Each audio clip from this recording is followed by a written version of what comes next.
Hi, everybody. Thank you so much, students, for coming here today. We know Wednesdays are busy days for all of you. There are a lot of wonderful activities happening today, and we're so delighted to have Professor Mona Mehta today with us and Professor Pallavi Vyas, who've very, very kindly come to share their experiences with all of you of studying in some of the leading universities around the world, in the US particularly. I'll just give a quick intro and then we'll turn it over to them. We'll spend about half an hour talking about, asking them specific questions, then open the floor for you all to ask your questions. And this education series has been put in place so that you get to interact with Ahmedabad University's faculty from different schools. They have rich experience, not just studying abroad, but also teaching in universities and prestigious organizations around the world. And they can offer you unbiased, accurate, and expert advice like no other external party organization can. So this is being done with that in perspective. Professor Mona Mehta is an associate professor and associate dean at the School of Arts and Sciences at Ahmedabad University.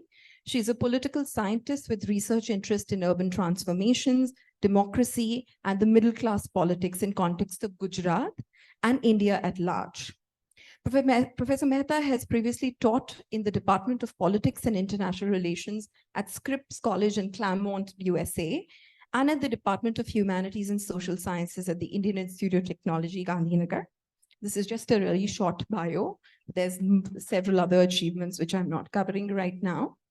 Professor Pallavi Vyas holds a Ph.D. in public policy from the Harris School of Public Policy, University of Chicago. She holds an MA in economics from Bowling Green State University and a BA from Mumbai University.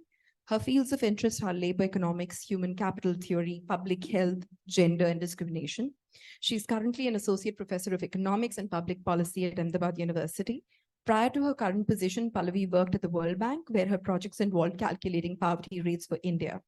And with that, I think I'll open up the Q&A. I represent the Office of International Affairs, and we're curating these series for all of you. So I think my first question to both of you professors is, could you please provide us an overview of your educational journey, explicitly highlighting your undergraduate and postgraduate experiences with a focus on your time at highly selective universities like the University of Chicago? Okay, so I got my undergraduate degree. I mean, and there's in very interesting parallels between Pallavi and me. We both went to University of Chicago. We both went to Mumbai University. But in one sense, I'm a very straitjacket person. I did political science, BA, MA political science, and then PhD political science. I did my BA from Mumbai University in political science. At the time that I did my BA, it was a 3-year program. And in the US universities, especially if you want to do a PhD, you had to have 4 years of prior education, right? Pre-graduate education, which is why I ended up doing a 2-year master's also from Mumbai University, also in political science, so that I could get my 4th year, but ended up doing a 5th year, and then applied to the University of Chicago for a PhD. Now, most PhD programs in the US, at least in the social sciences, I'm not sure about the sciences, they're both MA, PhD combined programs. So when you apply into the PhD program, there's a built-in 2-year MA, 2 years mostly, but that could vary. You get an MA for the first 2 years, you do your coursework, you write your master's thesis. At the end of that, you get an MA, and then you do a qualifying exam and then start the PhD research. But it's an integrated MA PhD program. So that was also in political science. And I guess, yeah, I mean, University of Chicago, for all of you who, you probably know, it was at that time, and perhaps even today, the top 5 universities in the US. The highest number of Nobel laureates of any university are there, especially in economics, highest collection of, so it was a very sort of a highly ranked university. And it was my top choice at that time. So, I applied to a bunch of other places, overall about 10 places. And I was lucky enough to get my top choice. And I'll talk more about, why I chose University of Chicago, apart from the fact that it is so highly ranked. That's not a good enough reason. That's not the only reason one should apply to a program. There should be a good fit. And we'll talk more about that as we go along. Yeah. Okay, so this is kind of an amazing story that Mona went from Bombay University to University of Chicago. We definitely want to unpack that because the probability of that happening is extremely low. Given that, I mean, she must have had something going for her other than Mumbai University, because of which she got in. Because Mumbai University does not have a reputation at US universities in general. So this, Mona, I'm also interested in hearing how you, what happened. That's pretty cool. Anyway, so my story is a little bit different. Of course, I also did the same thing. I applied, but I was like, oh, I'm never going to get into a PhD program. And I would definitely have not gotten into a PhD program. So I decided to apply for a master's after finishing my Mumbai University stint. And I applied to multiple places. And, it was, okay, so I applied in the 90s, right? And there was no internet then. We went to USIS and got the names and codes of the university. And in those days, like I was like, okay, I'll apply to, 4 or 5 places. And I applied to like some top places. And then I applied to Bowling Green State University. My friend said, oh, my cousin got full aid. You should apply there. I'm like, oh, okay, that sounds like a good idea.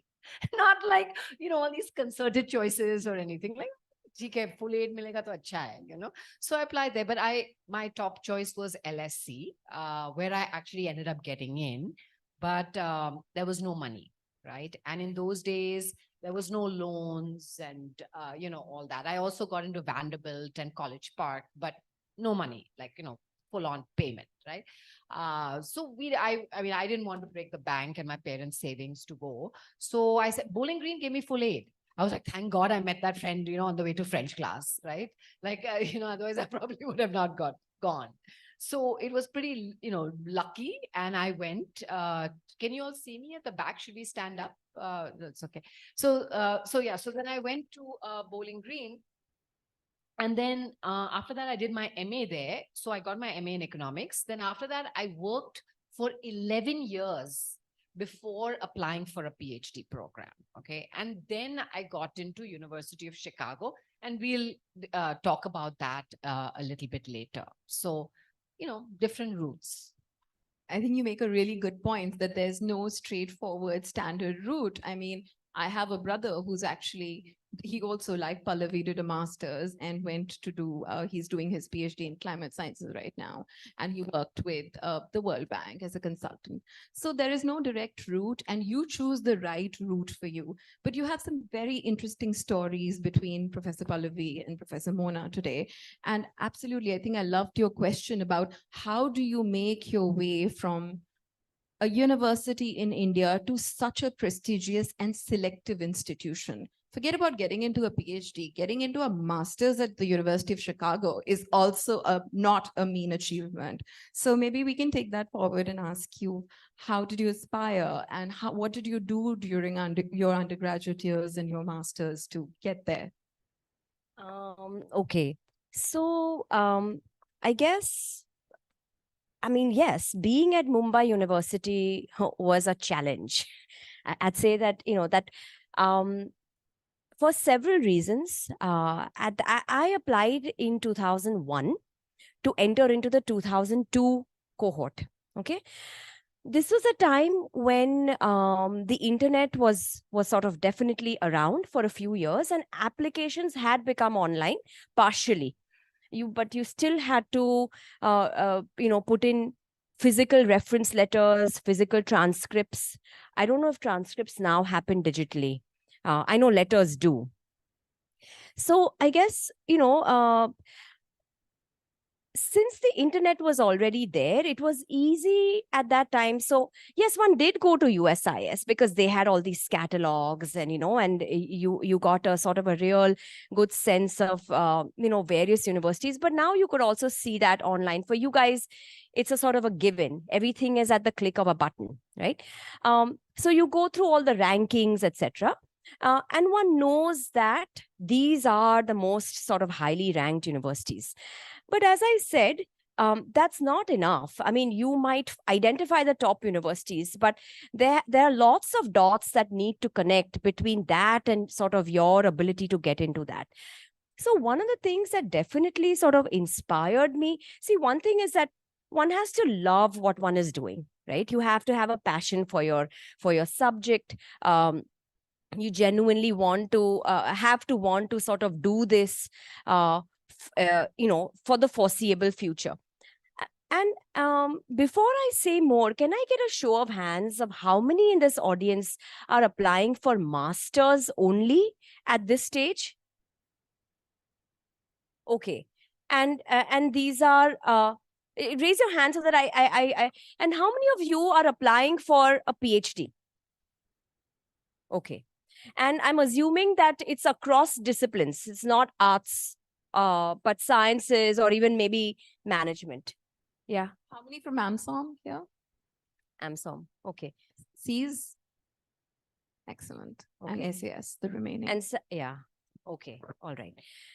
So yeah, I mean, in my case, to decide to do a PhD meant to, be committed to a long haul. Honestly, at that time, I didn't even realize. I was sometimes when I look back, we're so foolish and foolhardy that we don't always know what we are getting into. But if you're applying for a PhD, you should know that this is going to be about a decade of your life. That you're going to be a student, and so you really have to love what you are doing. Otherwise, you just will not survive, right? One of the big inspirations was as I was doing my BA and MA, the people whom we were reading and learning about, people who wrote the things that we were reading, the theories, the literature. One of the things that was inspiring was that some of the best scholarship on India was coming out from scholars based in the US. This is ironical. The University of Chicago was one such place which was sort of the Mecca of South Asian studies, right? So you have to have a lot of people who are working on the areas that you are interested in, in addition to the fact that it's a top ranked university, for you to actually focus into this place, right? If some place is very highly ranked, but it's not really, you don't have anybody in the area that you want to study, it's just a useless thing for you. I mean, whom will you study under, right? So you should have at least not one, but more than one, maybe at least two, if not more, faculty who are focusing on your broad area of research. And I can't emphasize enough how that is a hugely important thing, that connect, that fit between your research area and what the professors in that place are doing for you to be able to get into a program. So in my case, there were these two really big scholars, Lloyd and Suzanne Rudolph, who were like the biggest names in Indian politics, and they had been at Chicago since the 1960s. And I wanted to study with them.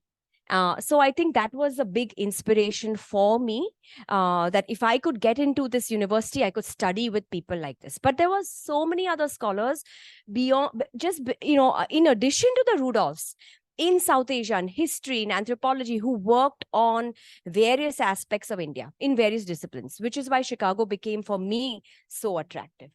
Very beautifully said about how you can choose a doctoral program, why it is important to have scholars working on your area of interest there, to really contextualize you and ground you in their experience and learning. Before going to Pallavi, would you just tell us a little bit, and then maybe we can request Pallavi to respond to the same questions. Like, what were some of the standout achievements? How did you build your profile? How long did it take you to, whether it was Chicago or some of the other prestigious institutions you talked about? What did you do so that our students can follow the path? Okay, so the standout achievements. I mean, this sounds like a cliche, but academics do matter, right? Getting a good undergraduate, CGPA, but at that time, I mean, at Bombay University, we had percentage. There was no sort of so the whole scales also were different. So sometimes we had to explain what this X percentage that I got means in terms of a CGPA. So you have to translate some of those things.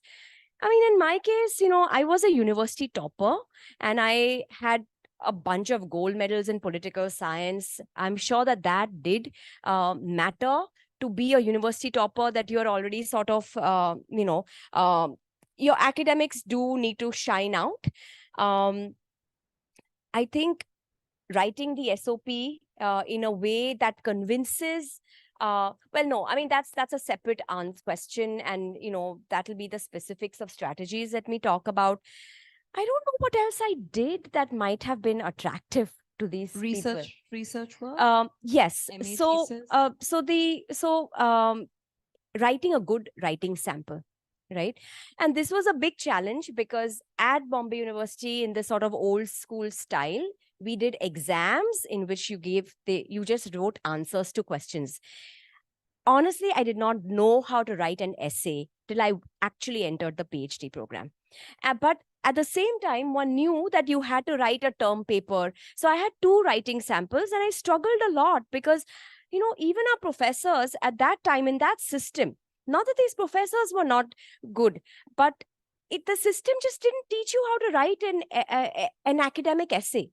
So I sort of try to model writing on some of the existing academic work. Your writing sample does not have to be like a published journal article, but it has to show some clarity and analytical ability, and in making coherent arguments. So I think that I think writing those writing samples were definitely important. And if you have been able to sort of, in my case, I did attend one or two workshops, which were sort of not part of my university curriculum, but they were led by prominent people. And I think having done that workshop was important. But I before I did this, I actually contacted somebody who got into UC Berkeley. In fact, he's our ex-student, and you can in the future invite him. And I asked him, it's been 20 years since I applied. Tell me the latest stuff today. And one of the things he did mention to me, which I want to share with you, is the experience of working with an academic who's internationally recognized, doing some RA work for that person, maybe even having co-authored with that person, getting a letter of recommendation from such a person, or having a research stint with such a person at your undergrad level would carry a lot of weight. I think that's really well said. And I think, students, you have such a gold mine of faculty members here who can hold you and make you part of your research projects if you're committed enough, if you demonstrate talent, that, there's just so much opportunities at Ahmedabad that you can take advantage of, such as the one that Professor Mehta just talked about in collaborating with a faculty member on a research project. But Pallavi, coming back to you, you talked about the fact that you worked for 11 years after your master's. So how did you think about going into academics? And I'm sure your 11 years of experience it really did matter a lot. And that was one of the standout aspects of your application. But please. Yeah, definitely. And after working for so long, you're very clear on what you want to do and what you don't want to do. So I'll just cycle back to even my master's application, because that kind of is at the same level where you're at. Okay. And just like Mona was saying, we had no guidance. In fact, the head of my economics department, when she saw my essay, she said like it was the worst essay she had ever read. I mean, I was shattered because I was like, well, you didn't teach me how to write an essay. So how am I supposed to know how to do one? I mean, it was devastating. But I saw, obviously, after that, I mean, I worked on it quite a bit, by getting guidance from friends and whatever, right? But ironically, when I went to Bowling Green, the economics professor told me it was my essay that really kind of touched him. Okay, because even though it was not fancy, it did not meet any standard of good writing. When I look back at it, it did not. Okay, it did not, like what you all learn in com. It didn't meet those standards. Okay, but it was really authentic. Okay, and it was very clear that I wanted to work on poverty issues. And funnily enough, I wear this red band here, given to me by my friend from Bowling Green, who was in Bombay last weekend. And she told me that, I was so moved by the fact that you were like, you just wanted to work on poverty issues. That's why you came. Like, you wanted to work on poverty issues. So one of the SDGs, now the fancy SDG and whatever, is alleviation of poverty. And where she works, they're giving red bands for alleviation of poverty, because that's the SDG. So I'm wearing that, after like some 20 years or whatever of wanting to do it, right? So I think the authenticity matters, right? So the gold medals, everything matters. The GRE scores matter. The GPA matters. Okay, so when I applied to Chicago, right, as Anubhuti was saying, by then, like academia and Mona was a focused girl. I was a Bombay gal. I was partying. I had like I was studying. I was good. Like, I had the horsepower, but I was not like gold medal at all, right? I was just managing, you know what I mean? I was doing well. I was acting in plays. I was working. I was studying for my exams backstage and all that. I was terrible, like, right? But I managed. You're talking about grade 12 here, right? No, You're talking. Yeah. So we want to make a distinction here.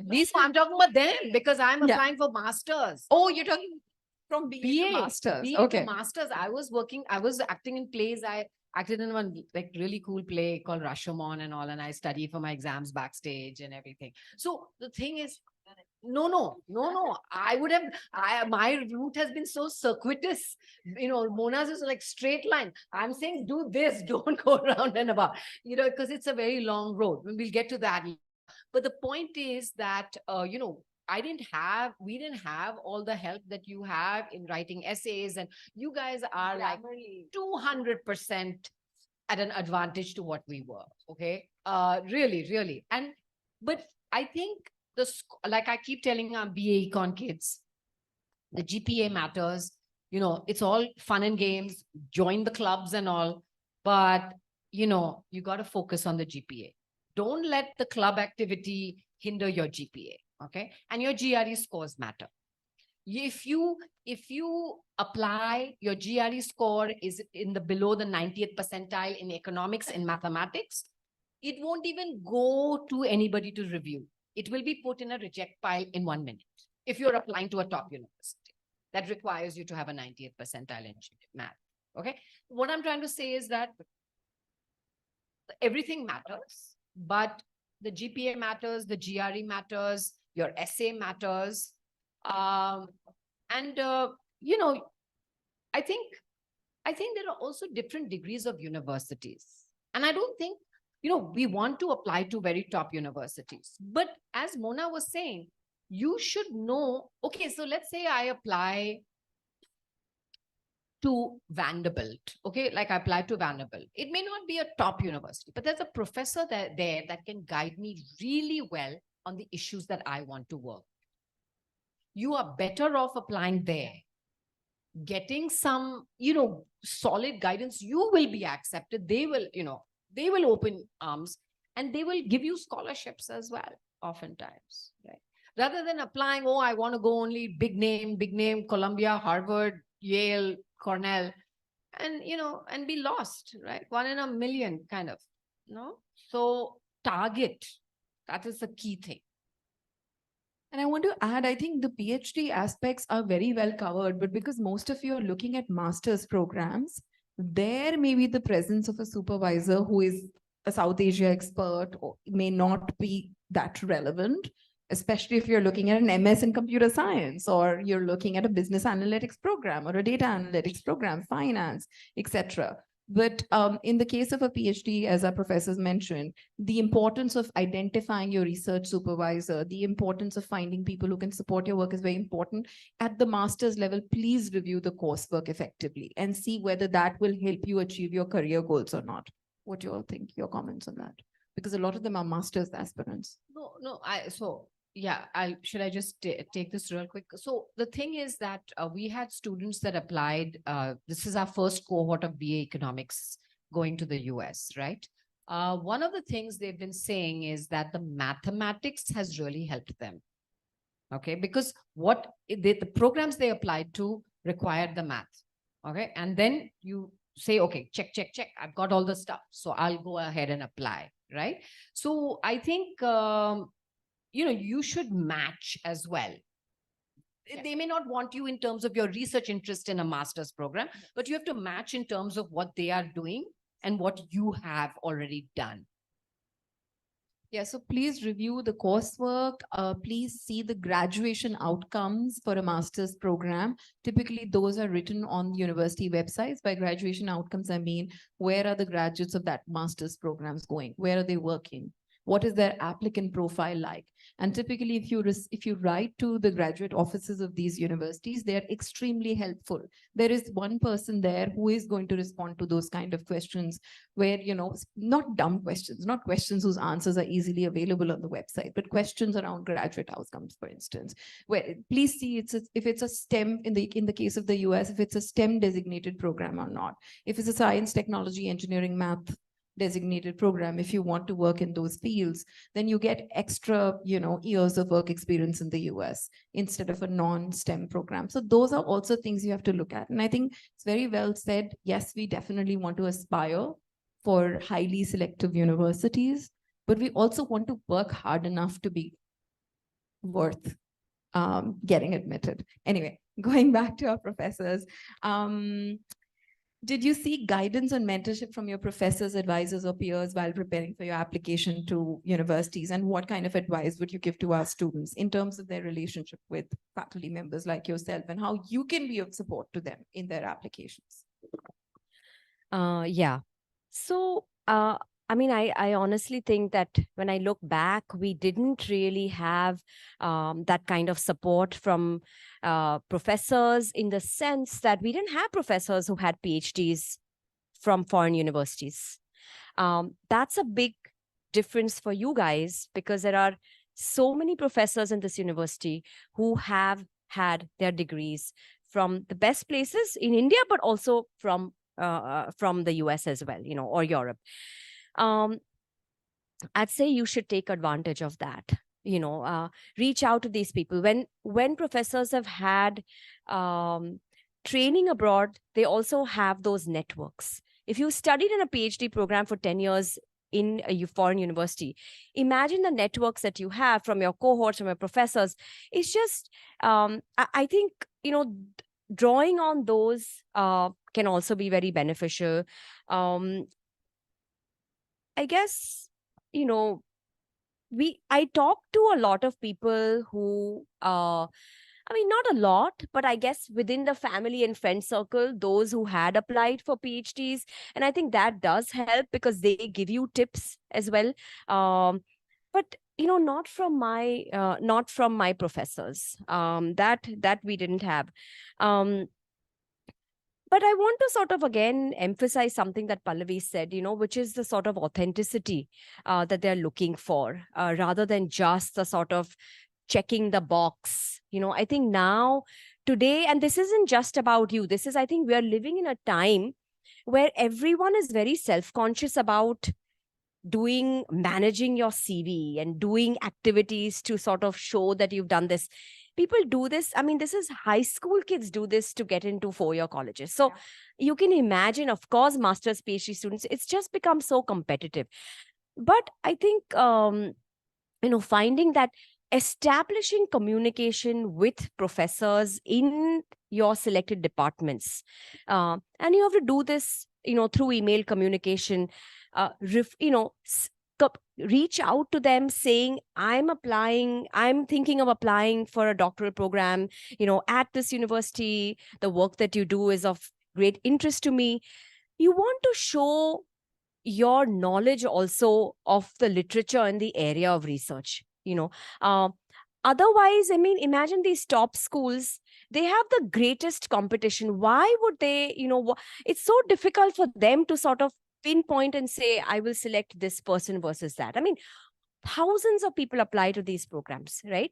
So sometimes I think it's in that personal interaction over email with a professor that professor can put a name to the student and say, oh, this person had emailed me, this person has a research interest in this. And in the email itself, see, your email shouldn't try to show off. At the same time, like, you don't want to show off to this, like, top 5 professor that the literature, but they look for that authenticity. Is the student genuine? This is an interest. It doesn't have to perfectly match that. I mean, you don't want to do a second PhD on the same topic. I mean, the person's already done that research, but related areas and stuff. You should come across as someone who is well aware of the area, and seek guidance in that sense. Like, would you, I'm interested in this, and start an engagement with that professor. If they are interested, they will reply, and that email communication will then help you in getting shortlisted, in that program. I think that's great. And I see some of the students who are applying for semester abroad programs. And, I've mentioned to them that this is a starting point, that you guys could probably use this to even get research assistantships over the summer. You could go back to those countries, to those institutions. And what Professor Mehta just said, about connecting with those professors, showing your interest, competence in, let's say, a research project they're working on, is probably also key to not just a PhD, applying to a PhD successfully, but also to getting those, summer internships at a foreign university. Pallavi, your thoughts? Yeah, but on the other hand, don't get dissuaded if you don't hear back from them either. That's it. Because, they're being hounded. Sometimes you might, sometimes you might not. I get lots of emails from people and I don't reply back. So, you know what I mean? Like, I mean, if, someone I know replies to me, of course I will. But, some random person in some place somewhere, saying that, ma'am, I want to work on a project with you. I'm like, who are you? Like, you know what I mean? Why? Because I'm already jam-packed, right? But one thing I'll say in terms of my help, like, so I definitely got no help from any Mumbai University professors. No, actually, there was one lady who was absolutely fabulous. And I wanted to become a social worker, and she made me do economics. So she was fabulous. But in the US, once I was in the US, and I had already worked for 11 years, so my bosses really guided me. They said, now you want to do a PhD, but you've been in industry for 11 years. No one will let you into a PhD program. So your PhD material, but no one will let you in. So what you do is you apply for a master's in public policy again, right? Exactly. Now that is your commitment. How committed are you to getting a PhD, right? That is the commitment. They said, apply for a master's. If you get in, then show them you're good, take PhD level courses. And then if you can signal to them that you're good, they'll let you in. That's what I did. Oh, and one more thing. I had no mathematics. Like, I am making them do math. I had no math. So guess what I had to do? This is what they guided me. They said, you have to take more math classes. You will get into no PhD program that you want to get into. So I was taking math classes at UCLA, 8 in the morning to 8:50. I took 4 math classes, not together, intro, intermediate calculus, linear algebra, multivariate. And so I had to do all that to get in. So it's hard work.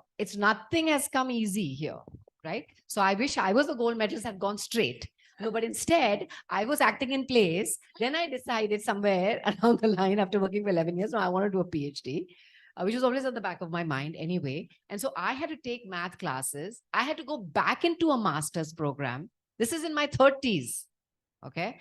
And so I applied to 3 places. I got in everywhere, obviously, because I had been working. I had solid work experience. I got like, stellar letters of recommendation from my bosses who knew me really well. This was at the World Bank. No. I worked in economics consulting in Los Angeles. So I worked at with like top economists over there. And so I got letters from them. And then I got into a master's. But I got full aid. Again, I got full aid throughout. And after that, I then applied for a PhD. So, बहुत लंबा सफर. What did we learn? We learned perseverance is key. And Harvard's new president talked about the career trajectories are not linear.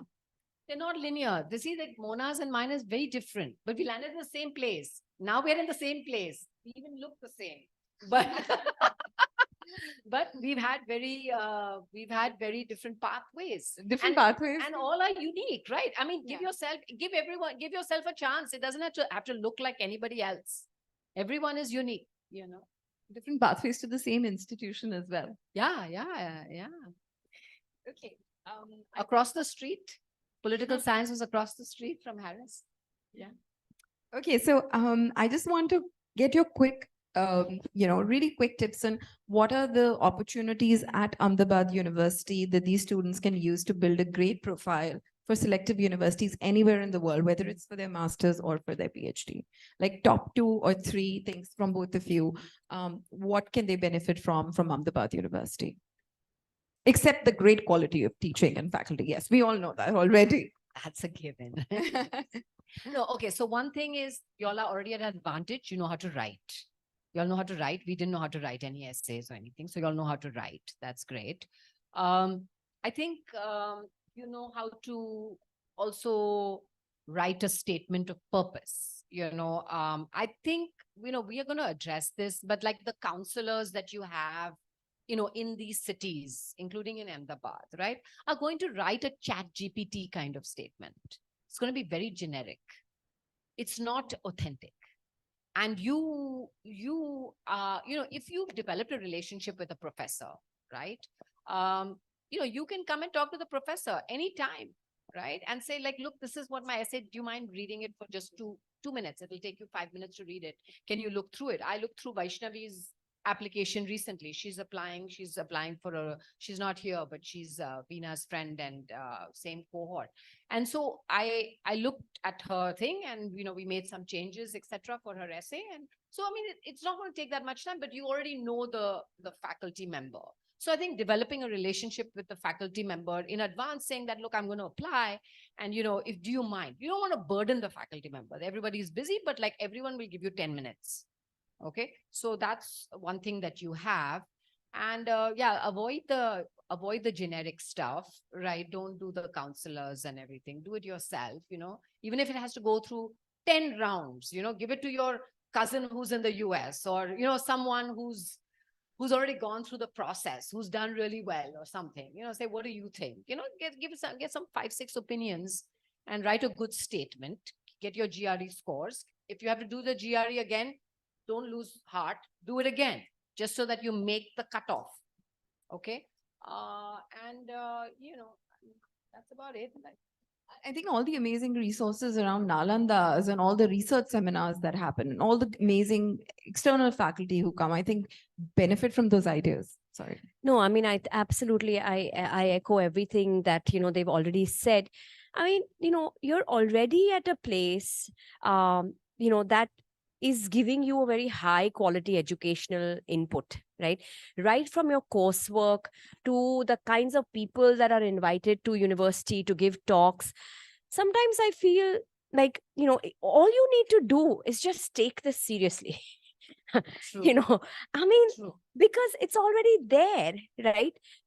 These the kinds of people who are being called for research seminars, and they're giving talks, your own faculty, and the courses that are designed, if you could just take the most out of them by taking them seriously, I think you're already at an advantage.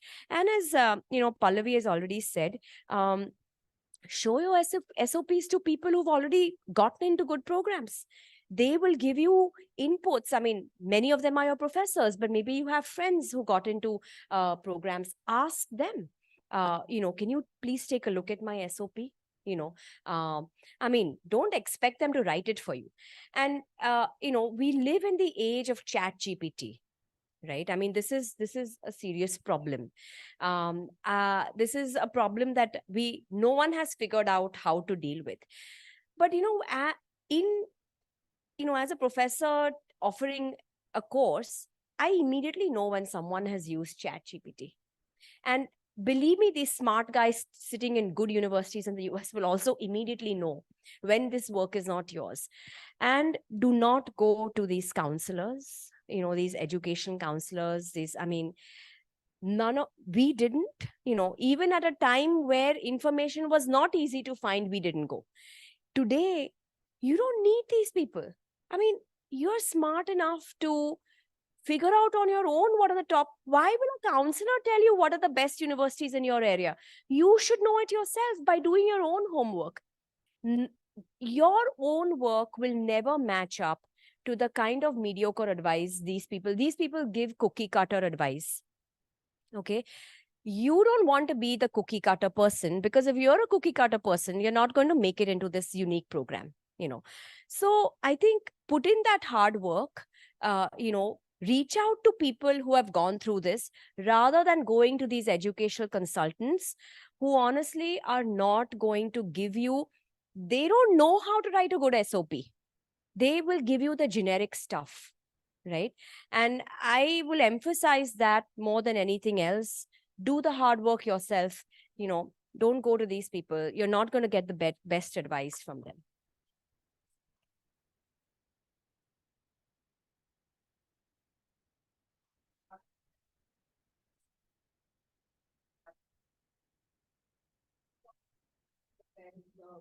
We have the resources that we have created and are available on ORIS. So there is a document on ORIS under Office of International Affairs, which has sample SOPs and writing guides from the world's top universities. We have made an effort to put together a listing of writing centers at the top universities around the world, including countries like Australia, UK, US, Canada, such that you get a sample of SOPs from across the world. So you will see examples of the University of Toronto. You will see examples of the UPenn. So go there. I've talked about do's and don'ts of writing an SOP, and I have given links as well as samples for every university, 9 or 10 listed there. That is where you will start. Please go through it. You don't have to go through 9 hyperlinks. You just have to pick up 2 or 3 university websites. Purdue University has an excellent writing center called Purdue OWL, and that has great resources on writing letters of recommendation, writing statement of purpose, writing a personal statement, writing a curriculum writing in the US style. So Purdue OWL and several other websites are your best friend to get that authentic information on writing application materials. Please use that, and we've synthesized all that information in one document which is available on ORIS under the Office of. I mean, we never had all this. We figured this out on our own. I mean, you guys are so fortunate that we have an Office of International Affairs that is putting together all this stuff for you. Just, as I said, you have it here. Just make use of it, take advantage of it. On the letters of recommendation, you said they have letters of recommendation on Purdue or whatever. From the ideal of professor getting an LOR, you select. I get emails from professors from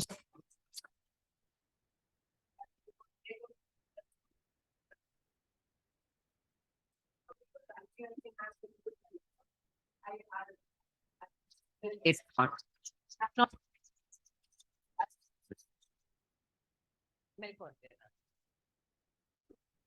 That's not how you should do it. You need to send the letter using that link, right? So you have to give them the link. You have to give the professors the link, and they will write it. And you should waive your right to see it. That's more authentic. the university will be suspicious if you've seen the letter before it's come to them. So it's a bad signal. I'm going to stick with this brilliant idea of authenticity that Pallavi has already sort of talked about. You use ChatGPT, your SOP is immediately going to be recognized as inauthentic. If you try to write your own letter of recommendation and try to pass it off as something that now I don't think it's even possible. In our times, we had to put it in a sealed envelope and actually send the physical letter. So a lot of monkey business could happen. Today, it won't, because I think most universities now, and correct me if I'm wrong, they just sort of tell you, the professor gets the link, and a letter of recommendation is always confidential. Otherwise, it has no meaning. Then it's a concocted letter, right? So the more if it is confidential, then it has real value. And as Pallavi said, they ask you, do you waive your right to see your letter? Always select yes. There are a lot of professors who don't like it, who don't wish to give letters if the person has selected, I do not waive my right to see the letter, which means that I would like to see it at some point. There's a law in the US which allows you to do this. When I was a student, I didn't even know about this. It's when I was studying there that I realized that many professors take offense to the fact that you want to have the right to see this letter. No, I mean, that's why select your referees very carefully, right? You should be confident that they will write authentically about you, that they will write a good letter. If you are not sure this person will write you a good letter, don't approach them, right? And when you're approaching, and maybe this is already there in the guidelines, Anubhuti, but give your professors enough time. If you say, can I request you to give me a letter? My deadline is in 10 days. Nobody is going to write you a letter in 10 days. Give people, and this was one of the biggest challenges, when I know one of the questions that you might be interested in, what were the big challenges? Meeting deadlines, writing customized SOPs for every college and university. You don't want to send in a letter to Syracuse saying, I want to get into Rutgers.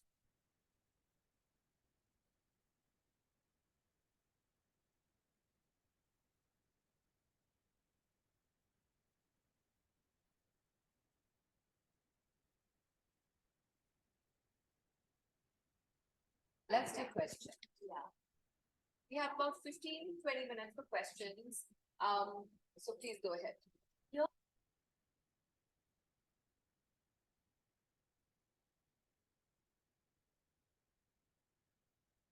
can ask those questions, and if we have answer to that, then we can. Yeah, and I just one thing I want to acknowledge that, it's a Wednesday evening and you are all here. So you're already signaling to us that you're very serious students. So congratulate yourselves on that, There's lots of other things you could be doing, but you're here. And by no means do we want to say that, whatever we are saying, we're not saying that any of you are doing it. We're just saying on average, that's what we see. And we just want to signal that, this is not something that any of you should do. That's all we're trying to say. Yeah. Go ahead. Ask your questions.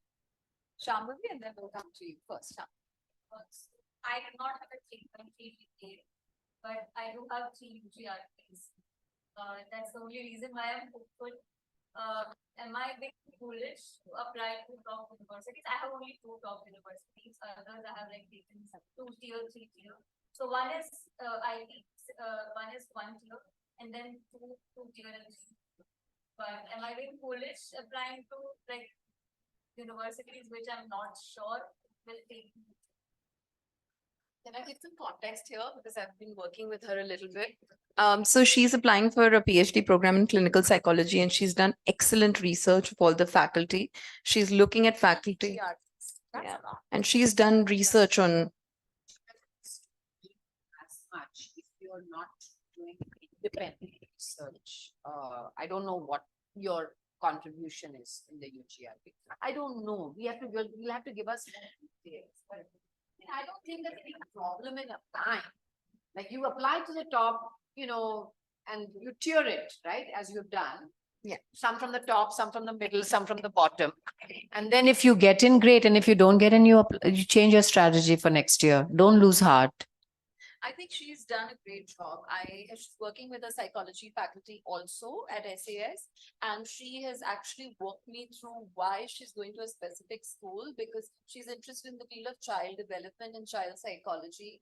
And she's really kept that focus, figured out professors at every school, and then had this tiered approach. Yeah, but the thing is that the competition is also stiff. I mean, there are, you know, Why is all eggs in the top 5 basket? yeah. Yeah, so which is, I think, what I She hasn't done that, no. So your question is, you should select your universities with a wise mix. Not everyone should be the top universities. As I said, second tier universities, even, are really good universities, public universities in the US. They're amazing, so you're going to get an excellent education. We don't just go there for these fancy tags. We go there for a good education, right? So I think if you are convinced that, you've sort of selected wisely, I think that's the right thing to do. What's the point in applying to only the top universities? No, right? I think the concern is about the GPA. Huh. I think the concern is that should I even apply to the top places because my GPA is not above 3.3? But I mean, you're not only applying to that. Exactly. You're applying to other places as well. So take the chance. You never know. Got a shot for the moon. Why not? You have a question? Yes. So many times you could personally get in touch with the universities, the professors of the universities that we are applying to. A lot of universities like ours also have some restrictions that other people from outside cannot email them on those. We don't have that restriction. No. Yes, I faced it twice or thrice. Oh, are you applying in engineering or No, I applied in science physics. in physics? She's very So you've had a problem where your emails are not going through. Yeah. What kind of message come? No, they're not taking they're blocking they have these firewalls that just Yeah. don't let the Really? emails in. Yeah, from some country. Contact them on LinkedIn. Reach out to some of your professors who may have professional they are on networks. Yeah, do that. Those are some things. Talk to the graduate admissions office at that university. These are ways in which you can explore reaching out to those professors. In physics, reach out to your physics professors. They Yeah, might know this that's person exactly what I personally. And that's another way. Here's where you use your networks that you have here. Yeah. But I didn't know this. This is new. But even if you can't reach a professor, you're not doomed. Yeah, Yeah. absolutely. Please just make sure you all know that. And also what she said is that even if they don't reply, doesn't mean that you've fallen through the cracks. That one email people do recall, oh, this person had written to me. They may not have replied to you. But I think making that connection is important. But you're saying even if you've not made that connection, No, it's okay. it doesn't matter. Supposing you've done really well, like let's say you meet the GRE thing, the GPA, everything is done. You're working on a topic that Mr. X or Mrs. X is working on. That's enough to get you through the door. Right? Don't lose heart just because you didn't Right. hear from Mr. X. Yes. Yes. And please reach out to the graduate admissions office at these universities. They want students. They want talented students. So they will definitely respond to you. That's right. Yeah, You know. reach out to the admissions office. Yeah. And a lot of these universities have India representatives. And if they don't have India representatives, every department. I've worked for a US university. Within the engineering school, every department had a graduate coordinator. Every department. So you will certainly, in the age of information technology, I refuse to believe that you cannot reach out to someone if you'd like to. You may not be able to directly reach out to a professor, but there are other ways in which we spoke about that you can reach out. But the professor may not respond. But That's know true. Any other questions? answering LOR decades is not enough. So in your opinion, what is it good about the notice that you got acting with professor? I'd say at least 1 month, ideally 2-3 months, and give them a proper list of deadlines, because you probably want this professor to write more than one letter. And you just, you say that by this date I will share my CV, I will share my SOP. You send them reminders also, but see, so that they can also plan. So definitely, I mean, for me, I will always say minimum 1 month and ideally more. You want a serious letter of recommendation, right? You want them to think about you and then write it. So give them the time. Yeah, and I think when you even apply, when you ask the professor, I think a quick meeting would help in letting the professor know what is your goal, like where are you going with this, so that they can write a letter that's consistent with your goals, with what you want to do. And and I think another thing is that you should be grateful that they're doing it. It's not your birthright that they write you a letter. Absolutely. Which is what students act like. Yes. I don't even get a thank you. Like they write the letters. Yes, ma'am, the letter has gone. Sometimes they won't even turn around and tell you that the letter was received. And No. Yeah. What I'm trying to tell you is this: we're going out of our way for you. well said. And we think really hard about these things. These things take time. We write letters not, in a trivial fashion. It's not some cookie cutter copy paste that we are writing. We're writing it for that. Absolutely. When I write a letter, I think the student had taken which course, what kinds of comments this student, how did the student participate? I refer to these things. During a seminar on this person made a very interesting, insightful comment, intervention on these issues. I mean, then that's a letter that is, according to me, authentic, as opposed to a cookie cutter letter. This person can speak English, this person can read articles, you don't. So I think, and this is again goes back to take the whole process of education here seriously, because if you do the readings in class, then you will participate in class. If you participate in class, then your professor has something to say about you in the letter. It's not applying, is not an isolated thing from this larger educational experience that you're having here, is what I'll say. I think it's very well said. So the letter of recommendation is not that 1 month. It's what you're doing your 4 years. Yeah. And it's actually their reputations also. I mean, they're eminent professors and practitioners and academics in the field. If they're writing to a peer in a Chicago, in a Penn, in an LSE, it's like, this is what Dr. Vyas is writing. It carries her reputation. So, I don't know how much students you think about it, but it's also how they are commenting about you. So I think what they've said is very important. And I think it's important to replace the sense of entitlement with a sense of gratitude. And I think you will get better results out of any letter when you're grateful and respectful towards them. Yeah, and I'm like kind of very clear that if if I don't know the student well enough, I will not write them. I will just not put my reputation on the line by writing a letter for, they took one class of mine, they got a B. I don't know, then they didn't say much. Okay? Or if they've been rude in the past in class or something I've seen, I'm not going to put my reputation like Anubhuti said, right? So those of you who are in earlier years and are thinking of applying, you got to build your relationship with that professor as well. You got to have something to work with,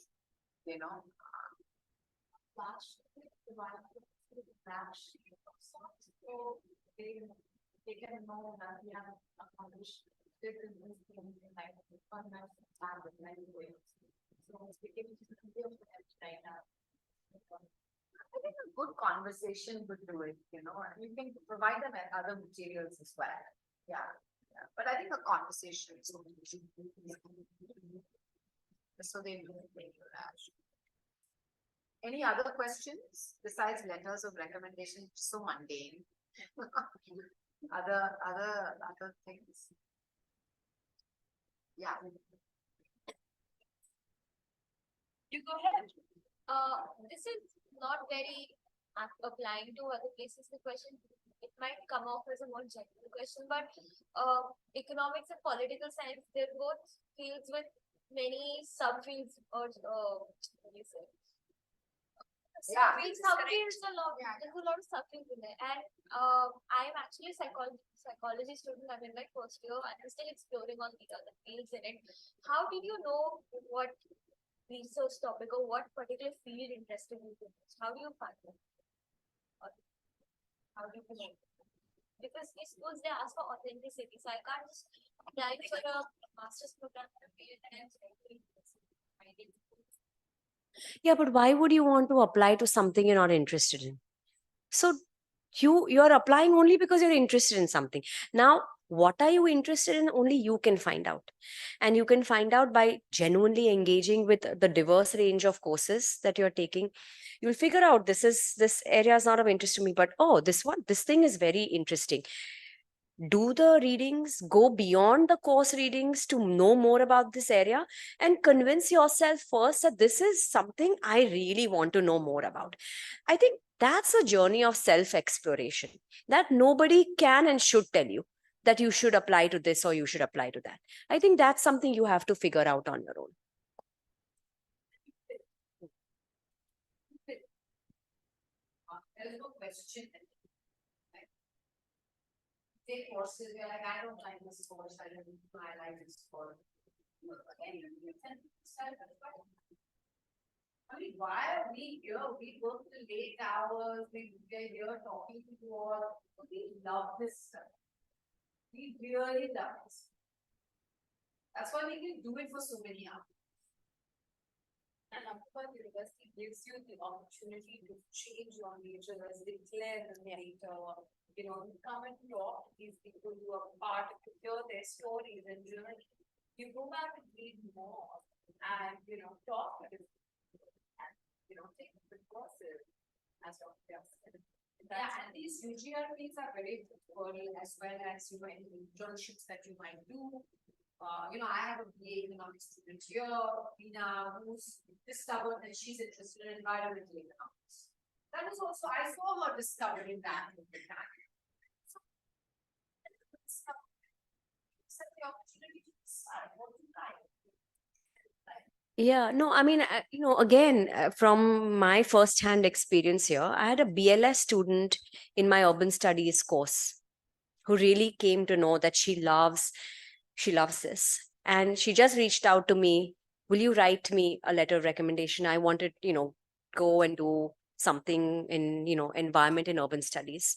I mean, I'm excited to write for her because I remember her as one of the brightest students in class. She was BLS, nothing to do with political science, nothing to do with even social science. But she figured out that starting out from bio, she had an interest in this area. It's the coursework, it's the kind of curriculum that you already have. All you need to do is make the most of it.